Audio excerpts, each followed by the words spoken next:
We are awakening together. This is our weekly gathering we hold online. For more information, visit our website, awakening-together.org. We'd love to see you there. All right. Good morning, everyone. Welcome to our weekly gathering. It's good to be here with you. The weekly gathering this morning I have named The Privilege of Exclusivity. I don't know if I should actually put such big words in my titles because I have trouble with big words, but I'll do my best with it. What we're going to do before we get started with this weekly gathering is greet one another on the board. So I turn it back over to Dawn to play Awakening by Deborah Pramal and Mitten.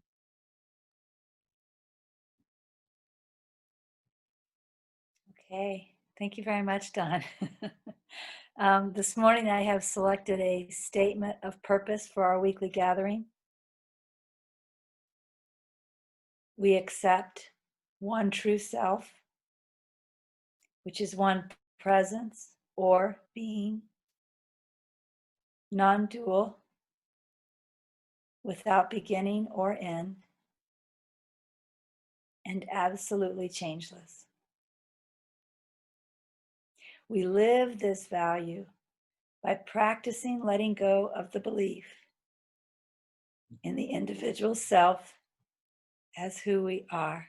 I notice my voice doesn't want to cooperate today. We'll see if it changes its mind. Let me take a drink.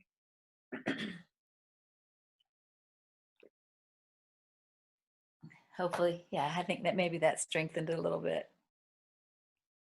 Thank you. It's a fun song too. All right, so why don't we start with a prayer? And again, I will start with silence, and then when the prayer begins to come, I will pray.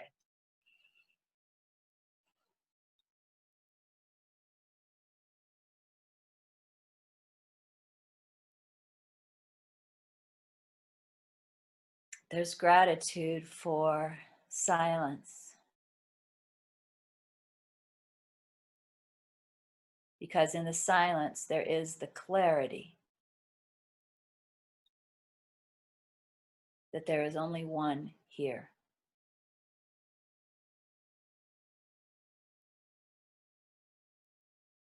When we go into the silence, we all find the same thing, the same peace, the same awareness, the same knowing.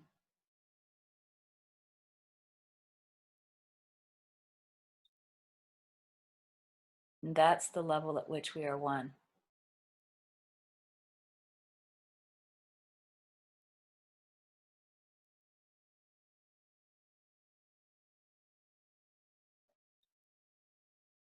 My prayer would be that we touch this space often enough to remember our truth and to not be fooled by that mind that is singing, "Oops, I did it again. I played with your heart. I made you believe that we're more than just friends. I made you believe that I'm you.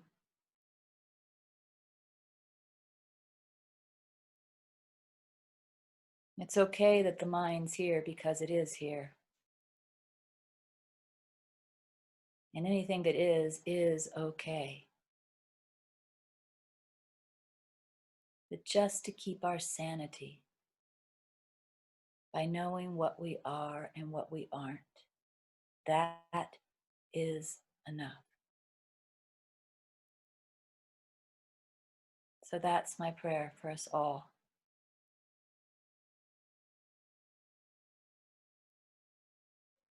To touch the space of what we are, so that when we're in the experience of what we are not, we do not forget. Amen. All right, so We have a reading today that comes from Rupert Spira's book, The Transparency of Things. This is an excerpt from one chapter in that book. The name of that chapter is Ego. And Angela is going to be our reader today. So Angela, I turn the mic over to you. Thank you, Regina. Thank you, everyone. Okay, I'll be reading this excerpt, as Regina said. It's from a chapter titled The Ego from the Transparency of Things by Rupert Spira. One who is fearful of leaving his home projects all sorts of unpleasant things onto the outside world in order to justify his desire to remain indoors. Everything he sees and hears of the outside world seems to justify his attitude towards it, and it will be very difficult to persuade such a person that it is, in fact, his attitude of fear that causes the world to appear in a certain way, rather than being the result of the way the world inherently is. In the same way, consciousness becomes accustomed to thinking and feeling that it lives inside the body-mind, and it substantiates this habit with layer upon layer of belief and feeling. Once it has taken this position, its experience seems to substantiate the truth of its beliefs and feelings.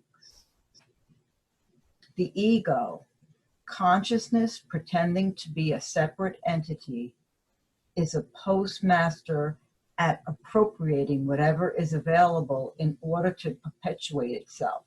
And for this purpose, truth will suffice as well as anything else.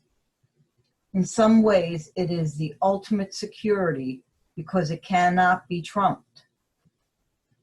The attitude that consciousness is all there is true if it comes from understanding, but is not true if it comes from the belief from the ego. The ego is, by definition, the exclusive mixture of consciousness with a body-mind, and therefore cannot claim at the same time to be everything. The belief that consciousness is all there is does not put an end to the suffering, which is inherent in consciousness. Exclusive identification with a single body mind. Therefore, the search, although temporary, subdued by this apparent attitude of tolerance and acceptance, will inevitably appear again at some stage. It is disingenuous to say everything is consciousness, therefore I accept my suffering and negativity as an expression of that consciousness, and cannot, as a result, do anything about it. Suffering is already a rejection of the current situation, a lack of acceptance of the current situation as it is.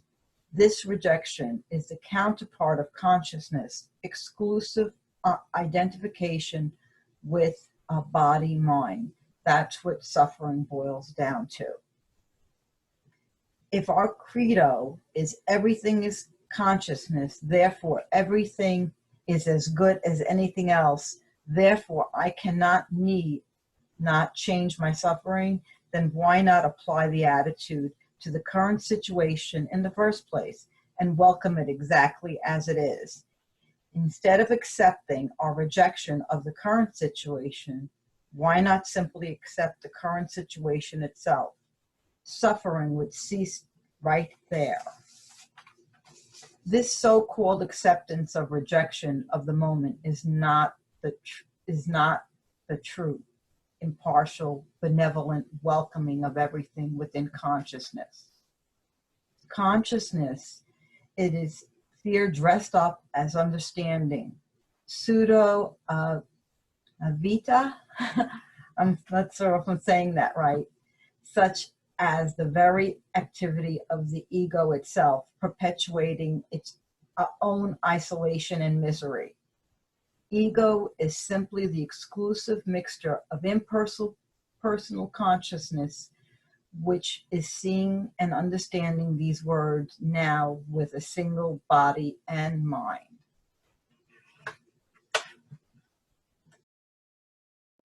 Thank you very much, Angela. I appreciate the reading. So this reading began with talking about a person who's afraid to leave their home.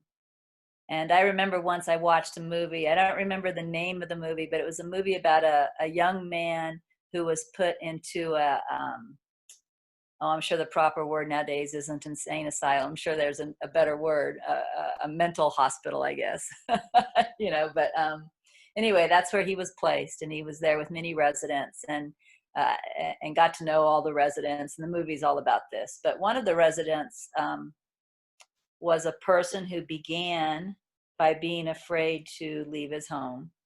Eventually, he was put into this hospital, and he became afraid to leave his room. And it kept getting worse to where he became afraid to leave his bed. He wouldn't even leave his bed. He thought everything outside of his bed was unsafe. And so as I was reading this first paragraph, when I was reading this in the transparency of things, I was reminded of that character in that film, how he just became more and more and more fearful as he believed what his mind was telling him about the external danger, to the point where he couldn't even get out of his bed. And then I read the next paragraph after having that flashback. In the same way, consciousness becomes accustomed to thinking and feeling that it lives inside the body-mind. And after remembering that movie while reading the first paragraph, and remembering that character who became so sure that the outside was unsafe that he decided to stay in his bed and would not, and it was just like a cot, wouldn't even get out of his bed. I thought, this is how attached we are to the ego. The outside of the ego would be what we call reality. But we have become so certain that our safety is inside this cot, right? Inside this body, inside this mind. And it doesn't even matter how much suffering that brings me. Like, it doesn't even matter. That's the sad and funny part. It doesn't matter what this mind says. It doesn't matter how much this mind causes me to suffer. I am much more comfortable here than stepping outside into reality. This is what A Course in Miracles would call the fear of God. And it's a pretty nifty symbol, at least to me, to think about that guy who wouldn't even get out of his cot. And there can be no enjoyment of life if you won't even get out of your cot. There's no happiness going on there. There's no broadening, expansion going on there. And then take that symbol and realize that's what we do when we stay attached to this body-mind. And remember that song that I played, or that Don played for me at the beginning, Oops, I Did It Again. And that's the mind, right? That's the mind saying, look, I tricked you again.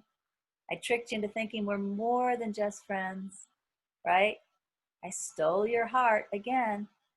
But then it also admits, I'm not that innocent. But it even says, you think I came from above, which means you think I'm your savior. You think your mind is your savior. And you know what? To think that your mind is your savior, if you don't see it yet, one day you will see that is pure insanity.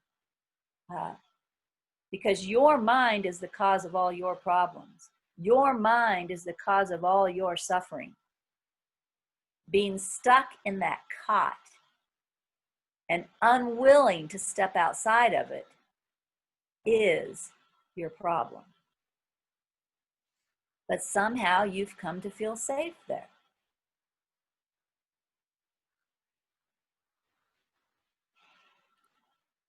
I love the way Rupert Spira defines the ego. I think this is really important.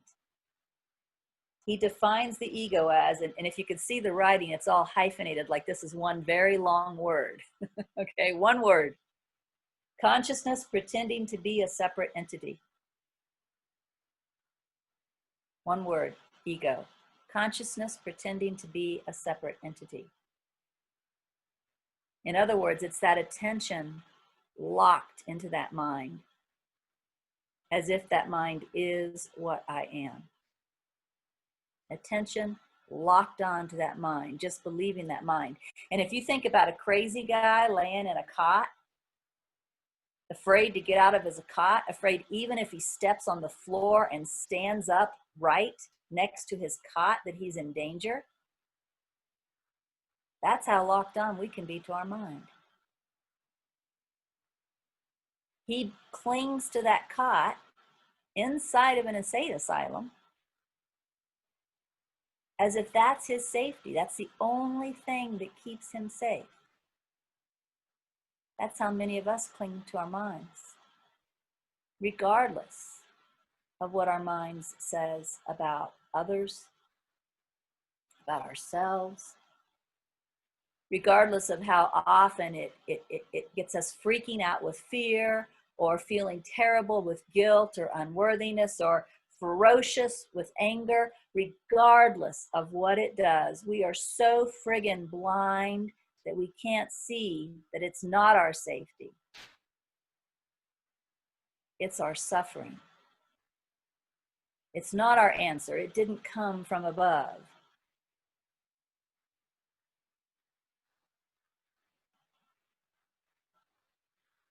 You know, in meditation this morning, this just came to me.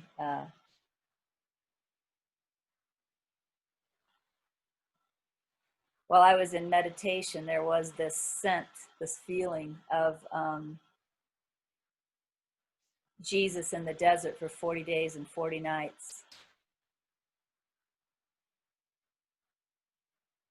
And, you know, when we read the Bible story of that, what we are told is that, you know, the devil spoke and then Jesus spoke back to it, right? He spoke the truth. This morning while I was in meditation, and I can't remember the exact circumstance, I can only remember the generality of it, but there was this realization that speaking back to the ego and only speaking the truth is a very helpful practice. So for example, let's say the ego is in your mind talking about somebody, and you know, something about this somebody, how this somebody, this other person cannot be trusted, this other person is dishonest, I don't know why other people like this other person, you know, this other person is not genuine. Well, most people would just fall for that kind of talk, right? But following the example of Jesus in the desert, the right thing to do would just speak the truth to that other talk, to that talk in the mind. Speak the truth to the mind. So the truth would be, I am not concerned about other people. I am only concerned about my own awakening. They may be as they are. As we begin to speak the truth to that crazy mind, we begin to detach from it. We begin to sit up in our cot. We begin to prepare to put our feet on the floor and stand up and notice that we're safe.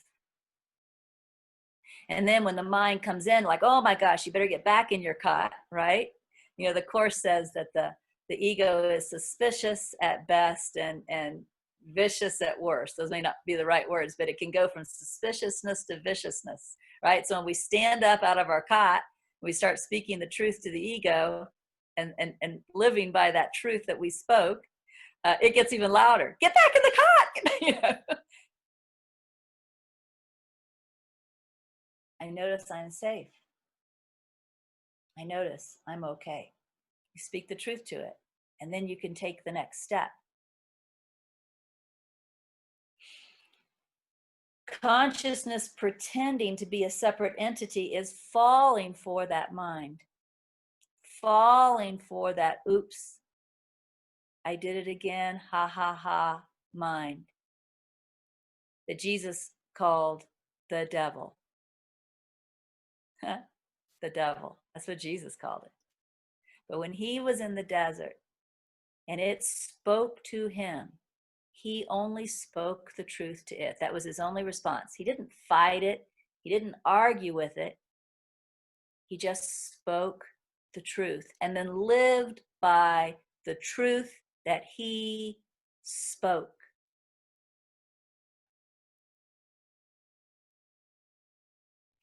One of the things that Rupert Spira talks about in this particular chapter, and I suspect it's because in his experience as a teacher of Advaita students, he saw this happening. He talks about people who use the teaching, consciousness is all there is, in order to blindly continue to believe the ego. So, for example, to make up a story, let's assume, again, the mind is chatting, telling me that this person over here cannot be trusted. This person over here is not genuine. This person over there is a fake. I need to watch out for that person, blah, blah, blah. And I believe that. And I begin to tell others, watch out for this person. Other people, their minds start saying that as too. They also begin to look at the person with suspiciousness. This person ends up getting pushed out of our social circle. This person is very hurt. Finds out one day that I'm the one who started the entire thing, the gossip, the rumors. Comes back to me and says, why did you do that? I never did anything to you. And I say, everything is consciousness. That's just what happened. I can't do anything about it. It must be perfect as it is. That's a misuse of the teachings. That's what Rupert Spira is pointing out. How the ego will also use the truth to keep us in our cots.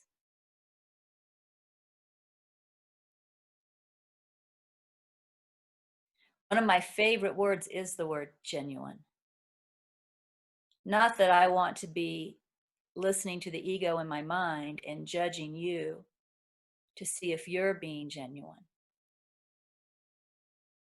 I want to be watching here, making sure that I am being genuine. And to me, genuine means knowing who I am and living from that. Not falling for the oops, I did it again mind. I remember yesterday driving down the highway and suddenly I was remembered of NTI Philippians. I don't remember why. I think I saw a billboard that kind of reminded me of it or something, but I was reminded of NTI Philippians where it says, be the love that you are. And right there in the car, in the highway, I felt so much gratitude for ever having even read that sentence. And of course, it was actually written through my hand, but to ever have even been introduced to such a phenomenal sentence, be the love that you are. My God, I mean, be that. Not this, oops, I did it again mind. Be the love that you are. That to me is what genuine means. Genuine means noticing the mind, noticing what it's saying, realizing that is not what I am, therefore that is not what I want to live, consciously choosing to disregard it, to stand up straight in who I am and be that in every moment. Not just those moments that please the ego.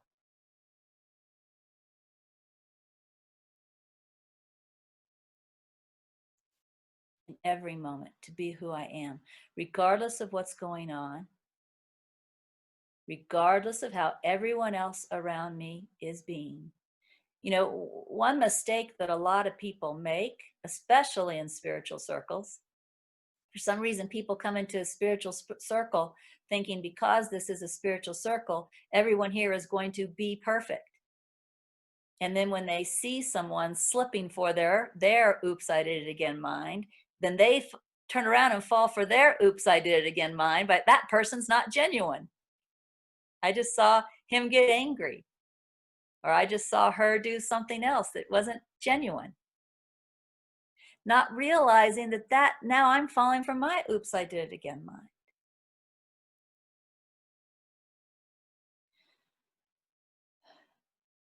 To me, and I'll just speak for myself, you can choose whether you want to take this on or not. But to me, being genuine means letting everyone else be in whatever way they choose to be. Even if it's 100% egoic, that's their choice. Allowing everyone else to be exactly as they are, while I choose to be only that which I really am. I'm not waiting for everyone else to be only love before I be only love. That's another misuse of the teachings. My choice is to be the love that I am, regardless of everything else. And even saying that now, I can feel my heart going. So I know that's the right choice. That's walking further and further and further away from my cot. I'm opening my bedroom door now and at least walking out into the insane asylum. Now I'm out of my cot, I'm out of my room, I'm in the insane asylum. All these other crazy people are around me. I am surrounded by crazy people here, right? And I am still making the choice to be what I am, to be my reality, to be love. I'm not waiting for these crazy people to become sane before I become sane. How crazy is that? How do I ever expect to get out of this insane asylum or this mental hospital if I'm waiting for all of the other patients to become sane before I become sane?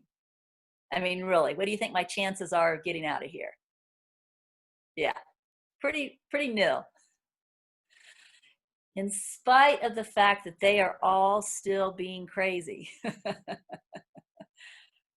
I need to choose to be love now. So that means when this crazy one walks across the room of the General Assembly area and starts yelling at me about how I did this or I did that and I'm in on this conspiracy and blah, blah, blah, blah, I need to stand right there with this crazy person and be the love that I am.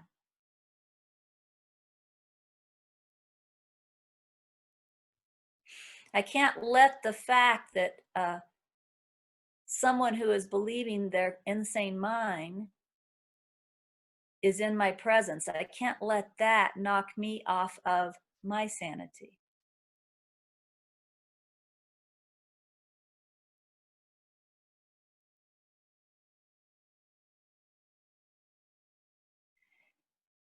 And, you know, it may take some time before I'm released from this mental hospital. So I may be now no longer in my cot, no longer in my room because I've walked out, and I may be in this area, this general area with all of these other crazy people for some time. And what I want to do is continue to be the love that I am every time, in every encounter, regardless of what happens. And what I might not even see is that every time I make that choice, I'm moving closer and closer to that door where one day I'm going to step out. But I'm not going to step out if I return to being crazy. I have to stay sane. I have to stay who I am. And it's 100% irrelevant. 100% irrelevant whether the others make that choice or not. Do you see that?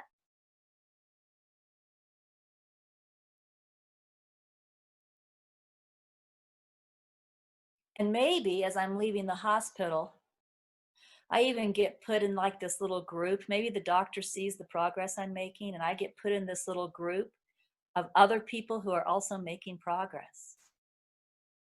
Other people who are also beginning to step towards the door.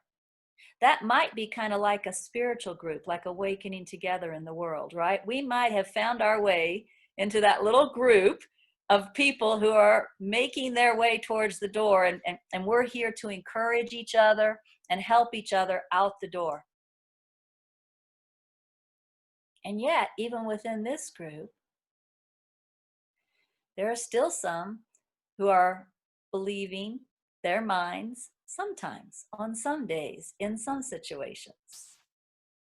They're moving towards the door still, and it's been seen that they're moving towards the door, but the doctor does not yet open the door and let them out because, they're just not 100% there.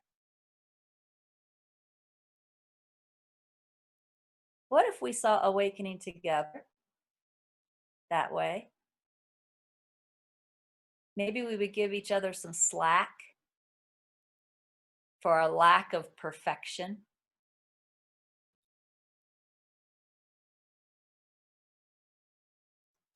Maybe we can just each do our best to be genuine in ourselves and continue to let everyone else in the group do their best, understanding that it may not meet our expectations of perfection. And in fact, the moment I have an expectation of perfection placed on another, I've just listened to my, oops, I did it again, mind.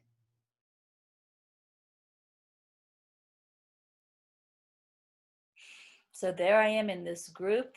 These are the most highly evolved people in the mental hospital. But notice I still said in the mental hospital. Right? They're the most cured, the most awake of the crazy people.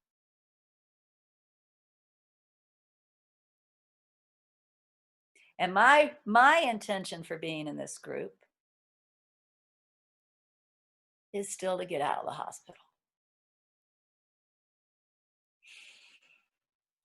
And just like I made it to this group by being the love that I am, by being my true self when I was in the General Assembly, now that I'm in this smaller, more exclusive group,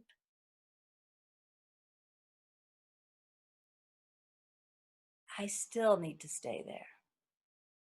Being the love that I am, regardless of what these other people in this exclusive group are saying or doing in the moment. I need to stick with the formula that got me this far, which is not believing my crazy mind, in order to keep walking towards that door. And having expectations of others is not going to work.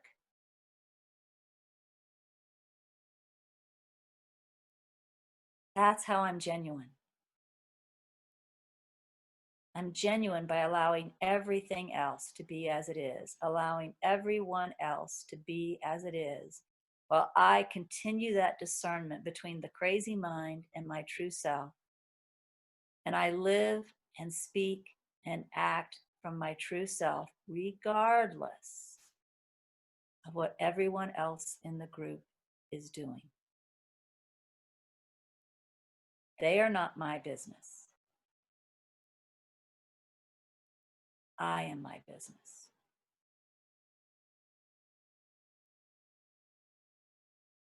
My job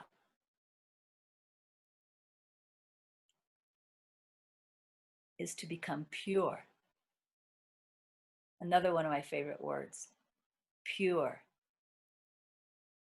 And that word is easy to understand if, again, you look at how Rupert Spira defined the ego. Again, remember, this is hyphenated. He does this as if it's one word. The ego is consciousness pretending to be a separate entity. Or as I said it, it's consciousness believing the mind is me, right? But notice consciousness is there. Consciousness is being fooled by the oops, I did it again mind. But consciousness is there. So when you have consciousness mixed with the mind, you have impure. Mixed is impure. It's not purely consciousness. It's consciousness mixed with the mind. So my goal in the way out of the mental hospital is to become pure. Only consciousness. Only me. Only what I truly am. Which means I need to become, as Locke Kelly says, unhooked from the mind.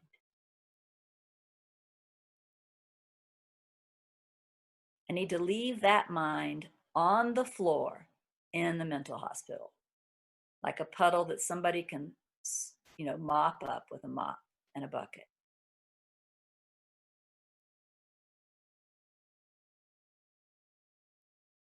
So in addition to being genuine, which is watching me and letting everything else and everyone else be as they are,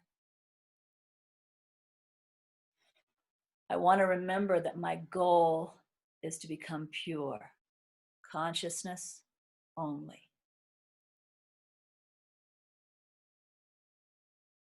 Jesus says something very similar, and I'm sure I'll wildly misquote him. In the early part of the course, it might even be in the first chapter, very early part of the course, might be the second chapter. But basically, he says something like, you and I are the same. The only difference is that I'm only love now. In other words, we're both consciousness. Or he might say we're both spirit. But you're still spirit mixed with mind. I've left that mind on the mental hospital floor like a puddle that somebody can sweep up. And I've left the hospital. I'm now only spirit. I'm not spirit mixed with mind anymore. Or I'm only consciousness. In other words, I'm pure. So impure is not, another word that's used for impure is sin, by the way. The Course uses the word sin a lot. Impure is not a judgment of you're bad or you're not good enough. Impure is a statement of you still have work to do. Are you focusing on your work? Because you are that perfect consciousness. You are that perfect spirit. But you are that perfect consciousness or that perfect spirit that is still falling for its, oops, I did it again mind. So what steps are you taking to free yourself from that? And how much of your time, how much focus is dedicated to freeing yourself from that? Is this part-time for you? Only when situations are going even enough that you're okay? Only when you're here in awakening together, but not when you're sent back to the General Assembly for the afternoon, because this group is only a couple hours a day. Other than that, you still live in the General Assembly. So are you able to be that way when you're here in this group with the other people who are the sanest of the crazy?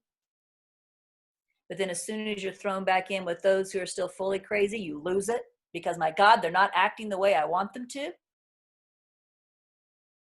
Or are you working on being the love that you are all the time, making your way towards the door so that you can become like Jesus, where you can say, yeah, I'm the same spirit as everyone else,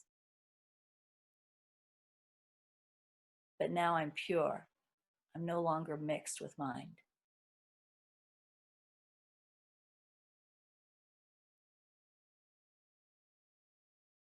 Yeah, Joe has written, we are among the elite of the mentally ill. Yeah. And, again, I named this the privilege of exclusivity. The privilege of exclusivity. Exclusivity here is not a positive word. Exclusivity here is still me and them.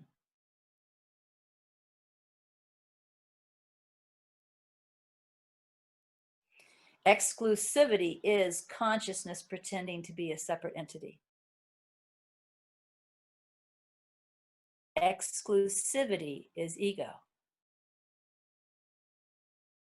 Exclusivity is that mind that says to you, he's not genuine, or she's not walking her talk, or he's not enlightened as he thinks he is, or what's she doing in this group? She really doesn't belong here at all. She is just as crazy as everybody else in the General Assembly. I'm not sure how she found her way into the Awakening Together group, because she clearly does not belong here, right? That's all listening to exclusivity, me and them, different. Exclusivity has to be dropped, and believe it or not, the way that you drop exclusivity, the first step to dropping exclusivity is genuineness, which ironically enough is only caring about me. Sounds kind of exclusive. It's kind of like, I remember reading once in the course that the Holy Spirit uses everything that the ego created. So it's the right use of exclusivity, which actually takes you outside of the mental hospital where you awaken to unity. The right use of exclusivity is genuineness, watching my mind, watching my choices, paying attention to my goal to become pure, and letting everyone else be as they are. So the wrong-minded exclusivity is checking on them. The right use of exclusivity is watching me. And this one takes beyond exclusivity entirely to where I see I am the same spirit as you. Literally, we are the same one. There is no difference between you and me. If there was said to be a difference, the only difference would be that I am aware of myself now as spirit only. And you still also think you're the mind.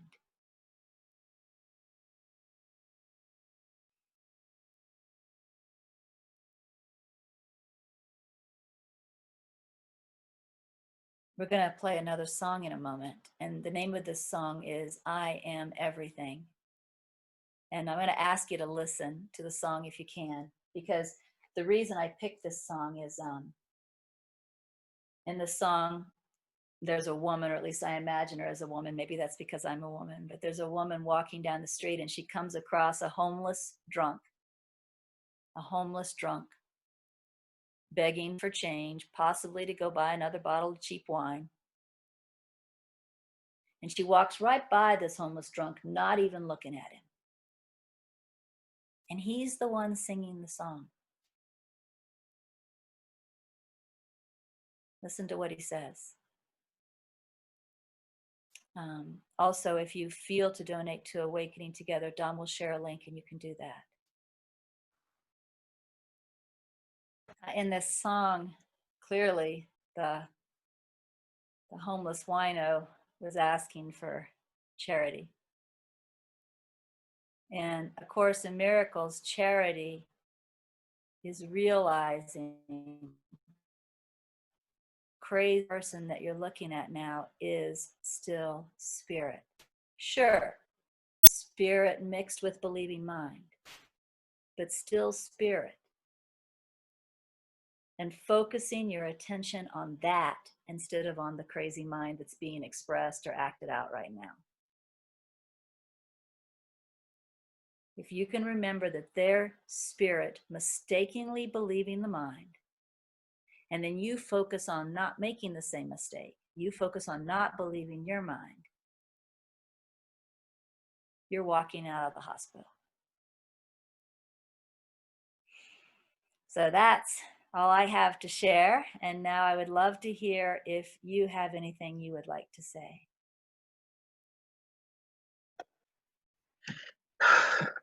Thank you.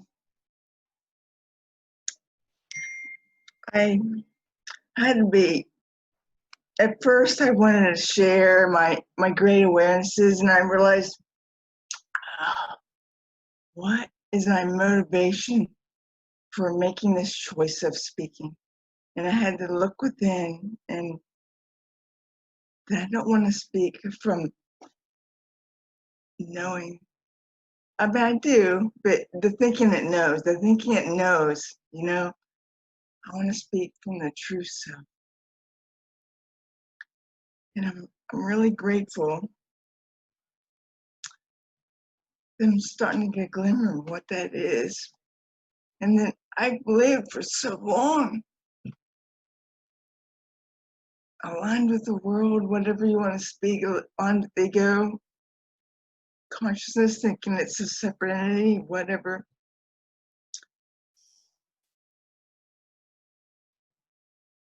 And it's, I don't know what to share, but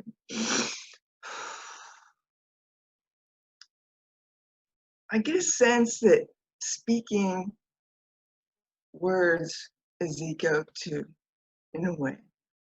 Yet I chose to come here to be in a body to share with my brothers and sisters. So I have to use words, but not get lost in them. Not get lost in, I don't know. And so that's the dilemma, not dilemma, you know, that the thing I'm investigating or navigating or is how to do that, how to share without getting lost in the words. How do I express from my heart without thinking I am the words that are expressing what my heart, what I am as my heart.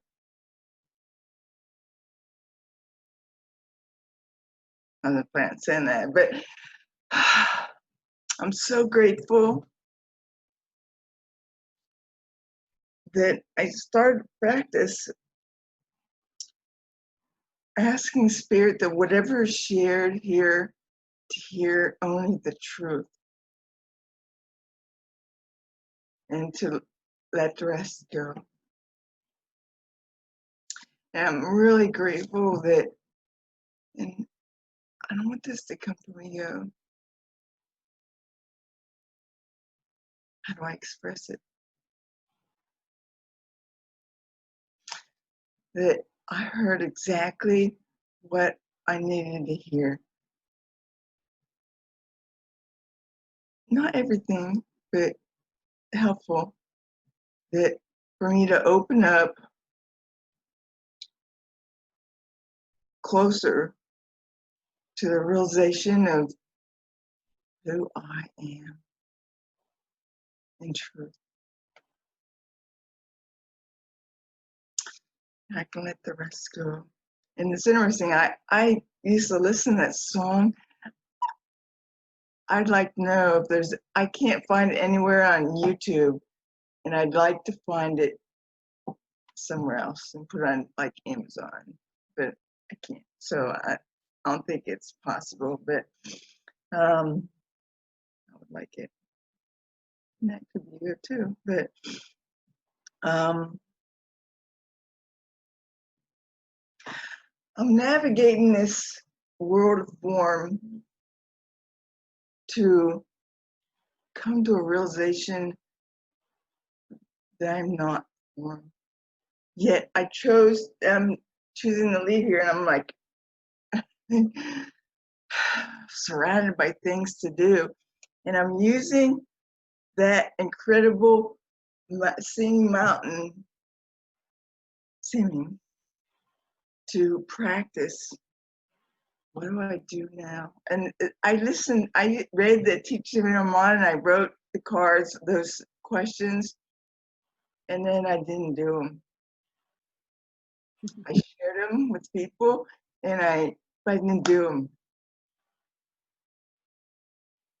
And the ego mind was to say, you're still not doing them all the time. You're still forgetting. You're still getting lost in the experience. And yeah, whatever. Oops. I did it again. I forgot again. Okay. I make a choice. And then if I judge the choice, I stay aligned with the past. I just make a choice. And I can move on to make the next choice. That is freedom for me. That I don't want to be attached to any choice I made. They are not define me. They are just the opportunity I'm doing to practice living in this world in a body, but remembering who I am. You know, I want to share one more thing because it feels like when I share in this group, it's more powerful. I don't know, it lands more. As it, I had a session a year ago, and some came out of my mouth. What? And that was this. I'm not leaving this body until I master my mind.